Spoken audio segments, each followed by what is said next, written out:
তোমাদের সঙ্গে একটা সোয়াবিনের রেসিপি শেয়ার করছি। তাই ফোড়নটা প্রথমেই দিয়ে দিলাম জিরে, তেজপাতা আর গোটা গরম মশলা। এবার দিয়ে দিলাম পেঁয়াজ কুচানো। দিয়ে পেঁয়াজটাকে একটু ভালো করে ভেজে নেব।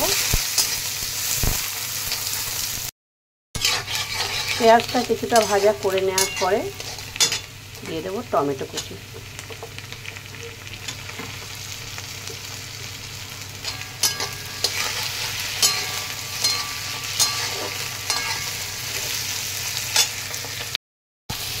পেঁয়াজ টমেটো অনেকটা ভাজা হয়ে এসছে।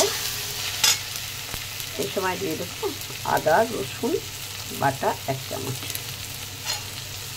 আবারও ভালো করে কষিয়ে নেব।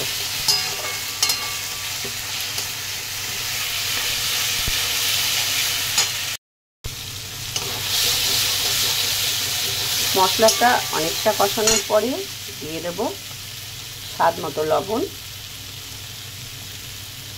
পরিমাণ মতো হলুদ আর একটু লঙ্কার গুঁড়ো স্বাদ পরিমাণ মতো। এই সমস্ত কিছু খুব ভালো করে আবারও কষিয়ে নেব।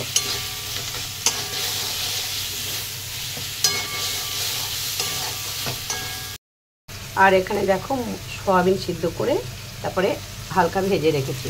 আর এখানে মশলাটা খুব ভালো করে কষিয়ে নিয়েছি। আর এখন দিয়ে দেব ভাজা সয়াবিন।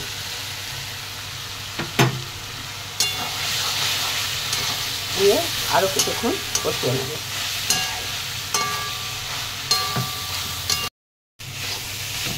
সয়াবিন খুব ভালো করে মশলার সঙ্গে কষিয়ে নিয়েছি। এখন গ্রেভির জন্য জল দিয়ে দেব।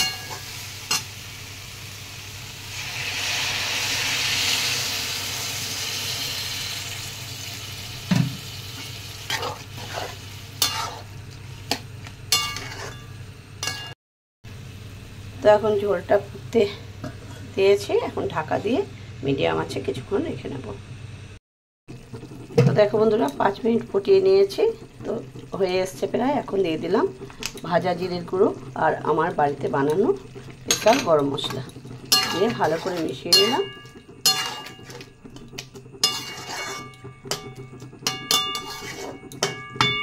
এরপরে ঢাকা দিয়ে একটু গ্যাসটা অফ করে রেস্টে রেখে দেবো। তো দেখো বন্ধুরা এখন নামিয়ে নিচ্ছি। দেখতে যেমন সুন্দর হয়েছে দেখো, সয়াবিনটা খেতে হয়েছে সেই টেস্টি। তো দেখো বন্ধুরা সয়াবিন রেসিপিটা একদম রেডি হয়ে গেছে। দেখতে যেমন সুন্দর হয়েছে, খেতে হয়েছে সেই টেস্টি। তো তোমরাও একদিন এইভাবে বানিয়ে দেখো, এতটাই টেস্টি হবে। তো আমার এই রেসিপিটা ভালো লাগলে আমাকে লাইক করতে ভুলো না, কমেন্ট করে জানিও। আর নতুন বন্ধু হয়ে থাকলে আমার চ্যানেলটিকে সাবস্ক্রাইব করে আমার পাশে থেকো। তো ভিডিওটি দেখার জন্য বন্ধুরা ধন্যবাদ।